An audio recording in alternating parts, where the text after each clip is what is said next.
238 millions de dollars sur une période de 5 ans. Oui, ça me fait plaisir d'annoncer la nouvelle stratégie nationale pour l'intégration et le maintien en emploi des personnes en situation de handicap. Et c'est extrêmement bénéfique pour la société québécoise. Et les personnes handicapées sont un bassin de main-d'œuvre qui est sous-représenté dans le marché du travail dans un contexte de rareté de main-d'œuvre. Souvenez-vous, quand j'ai parlé de mon plan de match, le premier fonds d'intervention, c'est l'intégration. Et les personnes handicapées, il y a un bassin potentiel de 250 000 personnes au Québec qui peuvent intégrer notre marché du travail.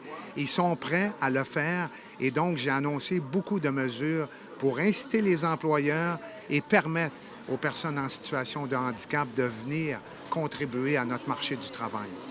Vous avez dit que la stratégie est évolutive, donc on va voir comment ça va aller en fonction de ce qui se passe. Puis, vous avez mentionné les prochains pas en avant qu'on va faire cette année. Là, on peut s'attendre à quoi? Bien, notamment pour les contrats d'intégration au travail.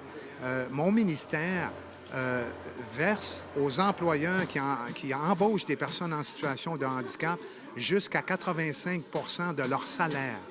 Et on assume aussi tous les coûts qui sont associés aux mesures d'accommodement de l'environnement de travail pour permettre aux personnes en situation de handicap de bien œuvrer dans le milieu de travail. Il y a aussi les subventions. On est dans une entreprise adaptée, comme vous savez. On augmente aussi le nombre de postes réguliers pour les entreprises adaptées.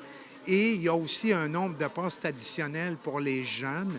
Et donc, on verse jusqu'à l'équivalent de 114 du salaire des personnes en situation de handicap qui travaillent au sein des entreprises adaptées. Donc, c'est du concret. Il y a des exemples. On a consulté les offices et les conseils consultatifs qui sont intéressés à l'employabilité des personnes en situation de handicap et les contrats d'intégration au travail et les subventions pour les entreprises adaptées, qu'on bonifie l'aide financière et qu'on augmente le nombre de postes disponibles. Je pense que ça va être extrêmement intéressant pour tout le monde.